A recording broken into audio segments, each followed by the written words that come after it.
హిందువులు జరుపుకునే అతి ముఖ్యమైన పండుగల్లో దీపావళి ఒకటి. దీపావళి లక్ష్మీదేవికి అత్యంత ప్రీతికరమైన రోజు. ఈరోజు లక్ష్మీదేవిని పూజిస్తే సకల శుభాలు కలుగుతాయి. ఈరోజు ప్రతి ఒక్కరూ లక్ష్మీదేవిని భక్తి శ్రద్ధలతో కొలుస్తారు. అందులో భాగంగా అమ్మవారి ముందు దీపారాధన చేస్తారు. అయితే లక్ష్మీదేవికి పూజ చేసేటప్పుడు దీపారాధన చేసే విషయంలో ఈ పొరపాట్లు అస్సలు చేయకండి. ఈరోజు తెలియక దీపారాధన సమయంలో ఈ పొరపాట్లు చేస్తే ఫలితం శూన్యం, పైగా పాపం అంటుకుంటుంది. అసలు దీపారాధన ఎలా చేయాలి ఇప్పుడు తెలుసుకుందాం. దీనికి సంబంధించిన ఒక కథను విందాం. ఒకసారి దేవతల రాజైన దేవేంద్రుడు సంపదలను పోగొట్టుకుని రాజ్యాన్ని కోల్పోయి ఏం చెయ్యాలో తోచక శ్రీ మహావిష్ణువును శరణు వేడాడు. దానికి మహావిష్ణువు ఇలా చెప్పాడు: దేవేంద్ర, ఇంద్ర, ఒక దీపాన్ని వెలిగించి ఆ దీపాన్ని శ్రీ మహాలక్ష్మి స్వరూపంగా భావించి పూజించు అన్నాడు. దేవేంద్రుడు మహావిష్ణువు చెప్పినట్లుగానే దీపాన్ని వెలిగించి ఆరాధించాడు. దానికి సంతృప్తి చెందిన మహాలక్ష్మి ఇంద్రుడికి కోల్పోయిన సంపదను, రాజ్యాన్ని ఇచ్చింది.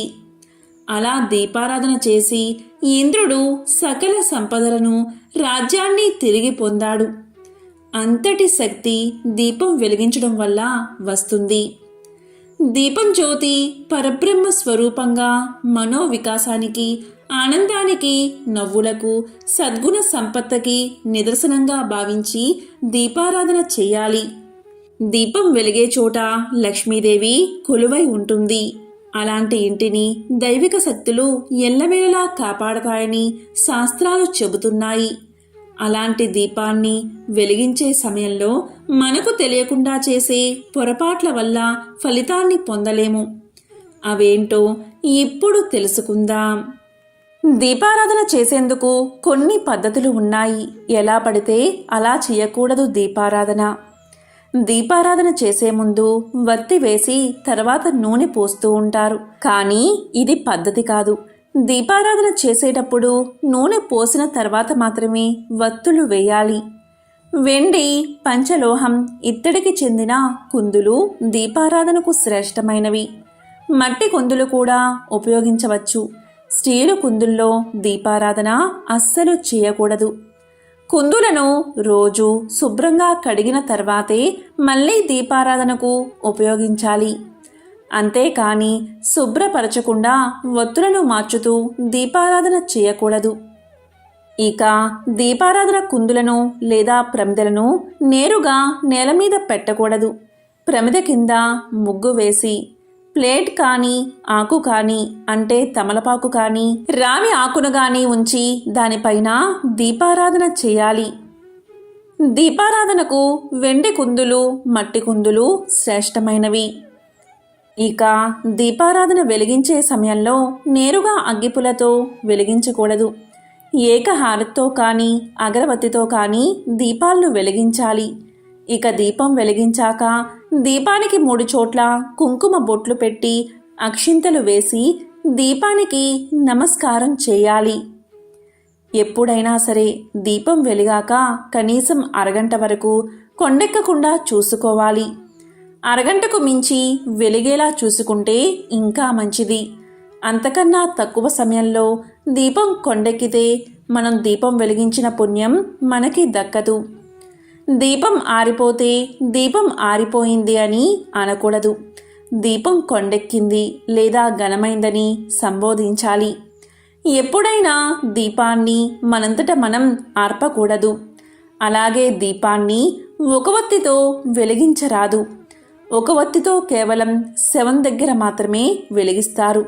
2 వత్తులను తీసుకుని ఆ రెంటిని ఒకటిగా చేసి లేదా విడివిడిగా ఉంచి దీపాన్ని వెలిగించాలి. ఎప్పుడైనా సరే మీరు గమనించకుండా దీపం కొండెక్కితే ఓం నమఃశివాయ, ఓం నమఃశివాయ అనే పంచాక్షరి మంత్రాన్ని 108 సార్లు జపించి మళ్ళీ దీపాన్ని వెలిగించవచ్చు. ఒకరోజు దీపారాధన చేసిన తర్వాత మరుసటి రోజు అదే ప్రమిదలో నూనె పోసి దీపాన్ని వెలిగించకూడదు. ఇలా చేస్తే మహాపాపం. ప్రతిరోజు కూడా దీపాన్ని శుభ్రం చేసుకుని ఒత్తులను కూడా మార్చాలి, కొత్త ఒత్తులు వేయాలి. తెల్లవారుజామున 3 నుంచి 5 గంటల మధ్య దీపారాధన చేయడం మంగళకరం. సూర్యుడు అస్తమించిన తర్వాత దీపం వెలిగించి మహాలక్ష్మీదేవిని స్మరించడం వల్ల కోరిన కోరికలు నెరవేరతాయి. తూర్పు ముఖంగా దీపాన్ని వెలిగిస్తే గ్రహదోషాలు, కష్టాలు తొలగి సంతోషం లభిస్తుంది. పడమటి వైపు దీపారాధన వెలిగిస్తే రుణబాధలు, శనిగ్రహ దోష నివారణ కలుగుతుంది. అదే ఉత్తర దిశగా దీపం వెలిగిస్తే సిరి సంపదలు, విద్య, వివాహం లాంటివి సిద్ధిస్తాయి. దీపారాధనని తూర్పు, ఉత్తరం, ఈశాన్యం, ఆగ్నేయం దిక్కులకు చూసేలా పెట్టాలి.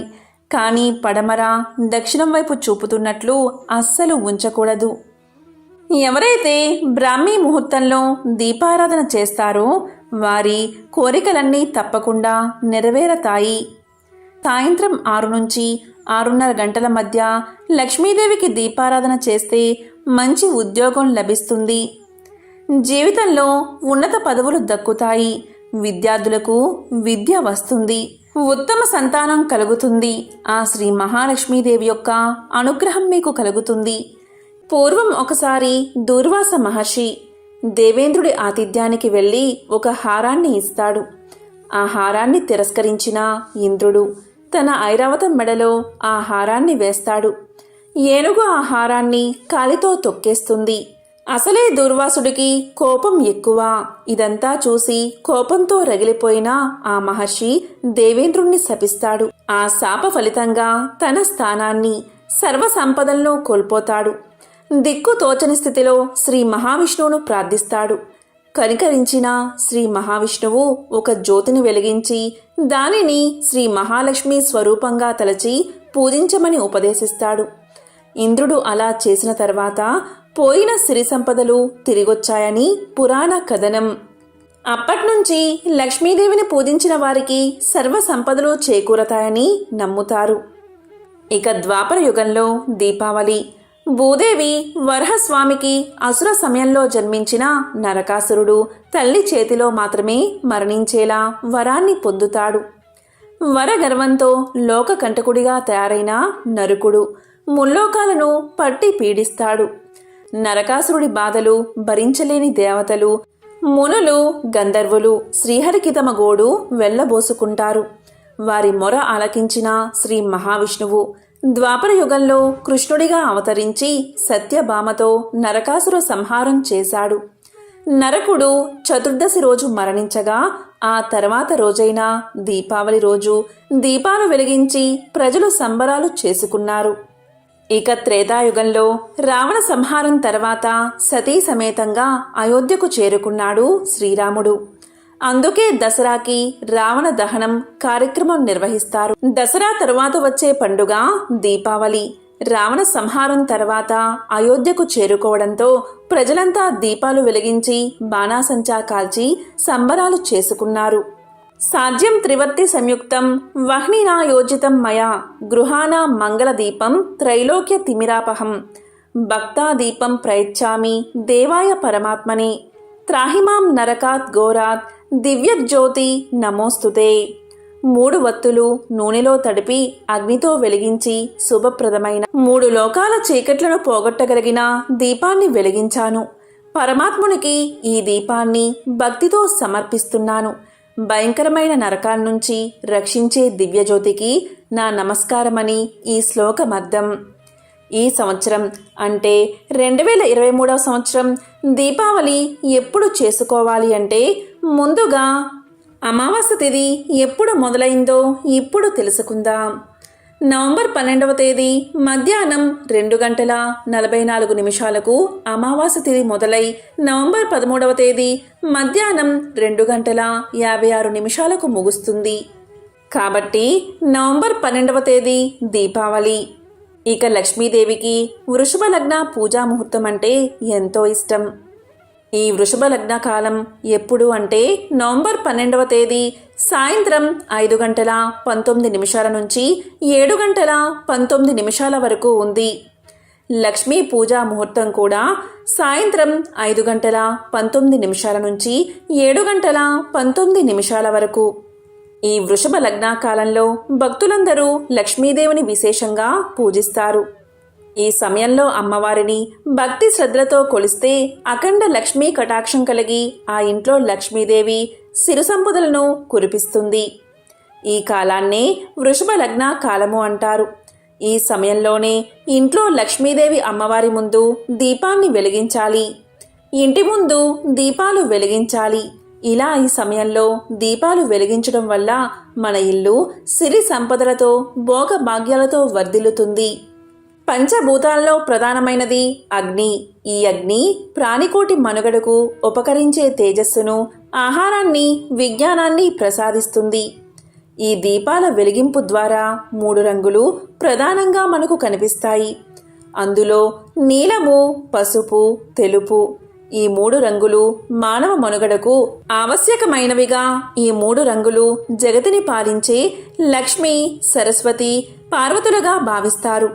అంతేకాదు ఈ 3 రంగులు సత్యం, శివం, సుందరం. ఈ 3 రంగుల దీపపు కాంతి ద్వారా స్త్రీ జగన్మాతలను ఆరాధించినట్లుగా మానవులకు విజ్ఞానం, వివేకం, వినయాలకు సంకేతమని సందేశాత్మకంగా హిందువులు నమ్ముతారు. మానవుడు నరకం నుంచి తప్పించుకోవాలి అంటే, అలాగే దక్షిణాయన పాపకాల నుంచి తప్పించుకోవడానికి జ్యోతిని దానం చెయ్యాలని చెప్తారు. అందుకుగాను ఆశ్వయుజ మాసంలో వచ్చే బహుళ చతుర్దశి, అమావాస్యలు పరమ పవిత్ర పర్వదినాలుగా భక్తులు భావిస్తారు. దీపావళికి అంతటి శక్తి ఉంది కాబట్టి ఈ దీపాన్ని ఈ వృషభ లగ్న కాలంలో ప్రతి ఒక్కరూ లక్ష్మీదేవి ముందు, అలాగే మన ఇంట్లో వెలిగించాలి. ఇక దీపావళి రోజు అంటే నవంబర్ 12వ తేదీ ఆదివారం రోజు ప్రదోష కాలం వచ్చేసి సాయంత్రం 5:08 నుంచి 7:41 వరకు ఉంది. ఈ లక్ష్మీ పూజా సమయంలో వృషభ లగ్న కాలంలో లక్ష్మీదేవి ముందు ఉసిరికాయ దీపాన్ని వెలిగించి లక్ష్మీదేవికి హారతి ఇస్తే చాలు, ఇంట్లో ఉన్న దరిద్రం మొత్తం తొలగిపోతుంది. ఎందుకు అంటే ఉసిరికాయ శ్రీ మహాలక్ష్మికి ఎంతో ప్రీతికరమైనది.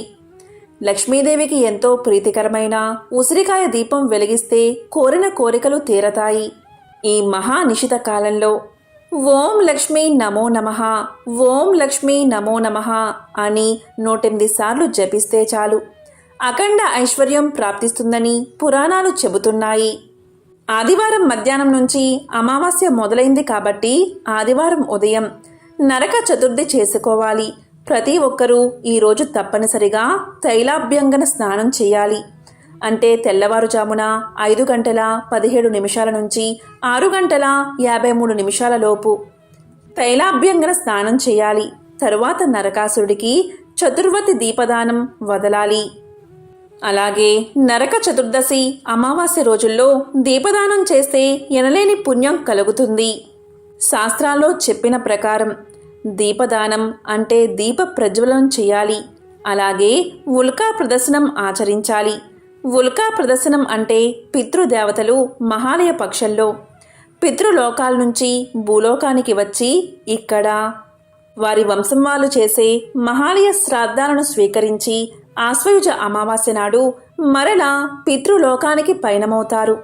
అందువల్ల ఈ 3 రోజులు ప్రదోషకాలంలో ఆకాశం వైపు చూపుతూ ఉండేలా మనోహరమైన దీపాలను దేవాలయాల్లోనూ, మఠాల్లోనూ, ప్రాకారాలపైన, గోశాల్లోనూ పెట్టడం వల్ల పితృలోకాలకు వెళ్లేవారికి దారి చూపినట్లు అవుతుందని శాస్త్రాలు చెబుతున్నాయి. అందుకే మన తెలుగు రాష్ట్రాల్లో చాలా ప్రాంతాలలో కాగడాలను వెలిగించి ఆకాశం వైపు చూపిస్తూ ఉంటారు. దీనినే ఉల్కా ప్రదర్శన అంటారు. ఇప్పటి రోజుల్లో కాగడా స్థానాలలో గోవు కర్రలు లేదా చెరుకు కర్రలు లేదా ఆముదపు కర్రలను ఉపయోగించి వాటి చివరన నూనెలో ముంచిన గుడ్డలను కట్టి వాటిని వెలిగించడం కూడా కొన్ని ప్రాంతాల్లో మనం చూస్తూ ఉంటాం. అంతేకాదు ఆశ్వయుజ చతుర్దశి, ఆశ్వయుజ అమావాస్య, అలాగే కార్తీక పౌర్ణమి, ఈ 3 రోజులను దీపావళి దినములు అంటారు. ఈ 3 రోజుల్లో కూడా ఎటువంటి దానం చేసినా, అలాగే ఉల్కా ప్రదర్శన చేసినా లేదా దీపదానం చేసినా అటువంటి వారికి అక్షయ ఫలితం కలుగుతుంది. కాబట్టి ఎంతో విశేషమైన పవిత్రమైన దీపావళి రోజు లక్ష్మీదేవి ముందు ఆవు నెయ్యితో దీపాన్ని వెలిగించి ఆ లక్ష్మీదేవి యొక్క పరిపూర్ణ అనుగ్రహాన్ని పొందండి. అలాంటి పనులు అస్సలు చేయకూడదు. అలా చేస్తే దరిద్రం కలుగుతుంది. మరి ఆ పనులు ఏంటి అంటే, పరిగెత్తే వారికి, తలస్నానం చేస్తున్న వారికి నమస్కారం చేయకూడదు. భార్య గర్భవతిగా ఉన్నప్పుడు నదీ స్నానం, సముద్ర స్నానం, క్షౌరము, పర్వత ఆరోహణము చేయకూడదు. స్త్రీలను కాటుక ధరించేటప్పుడు అస్సలు చూడకూడదు. ఉదయించేటప్పుడు, అస్తమించేటప్పుడు సూర్యుణ్ణి నీళ్లల్లోనూ అద్దంలోనూ చూడరాదు. అలాగే తన నీడను నీటిలో చూసుకోకూడదు. రాత్రివేళ చెట్ల ఆకులు, పువ్వులు కొయ్యకూడదు. తలకు శరీరానికి నూనె రాసుకుని మలమూత్ర విసర్జన చెయ్యరాదు. భోజనం చేస్తున్నప్పుడు, ఆవలిస్తున్నప్పుడు, తుమ్ముతున్నప్పుడు భార్యని చూడకూడదు. చతుర్దశి నాడు పాలు తాగకూడదు. అమావాస్య నాడు స్త్రీ పురుషుడు కలవరాదు. మొలతాడు లేకుండా మగవారు బయటికి రాకూడదు. గుమ్మడికాయను స్త్రీలు ఎలా పగలగొట్టకూడదో అలాగే దీపాన్ని పురుషుడు ఆర్పకూడదు. నీళ్లు తాగే జంతువులని, పాలు తాగుతున్న దూడను అదిలించకూడదు. ఇలాంటి పనులు అస్సలు చేయకూడదు. పరిశుద్ధ హృదయమే లక్ష్మీదేవికి పుట్టినిల్లు. ఎక్కడైతే భక్తి ఉంటుందో, ఎక్కడైతే పశు పక్షులు, పువ్వులు ఉంటాయో, పెద్దలు, గురువులు ఎక్కడైతే పూజలు అందుకుంటారో అక్కడ లక్ష్మీదేవి స్థిరనివాసం ఏర్పాటు చేసుకుంటుంది. ప్రతిరోజు సూర్యుడు ఉదయించే సమయాన్ని చూసేవారికి లక్ష్మీ కటాక్షం కలుగుతుంది. సూర్యుడు అస్తమించే వేళ నిద్రించేవారు ఆమెకు నచ్చరు. ఇంటి ముందు ముగ్గులు, పసుపు కుంకుమ, గడపకు తోరణాలు ఉన్న చోట లక్ష్మీదేవి ఎల్లవేళలా ఉంటుంది. తల్లిదండ్రులను పూజించే చోట, మంచి ముత్యాలు ఉన్న చోట, తెల్లని వస్త్రాలతో మనుషులు తిరిగే ప్రదేశాలలో, పాత్రల నిండా నీళ్లు, పువ్వులు ఉన్న చోట, వెండి వస్తువులు, చందనం ఉన్న చోట, వెండి గిన్నెలలో పాలు, పెరుగు ఉన్న చోట లక్ష్మీదేవి ఉంటుంది. అసత్యం పలకని వారి ఇంట, హింస లేనివారి ఇంట, స్త్రీలు గౌరవించబడేవారి ఇంట లక్ష్మీదేవి ఉంటుంది. ముఖ్యంగా ఎక్కడైతే శ్రీ మహావిష్ణువు ఆరాధించబడతాడో ఆ ఇంట తప్పనిసరిగా లక్ష్మీదేవి కొలువై ఉంటుంది. కాబట్టి ఇలాంటి విధి విధానాలు పాటించి ఆ లక్ష్మీదేవి, గౌరీదేవుల అనుగ్రహాన్ని పొంది సకల శుభాలను పొందండి. అష్ట ఐశ్వర్యాలను పొందండి. ఓం నమః శివాయ. ఓం శ్రీ మహాలక్ష్మియే నమః. ఓం శ్రీ మాత్రే నమః.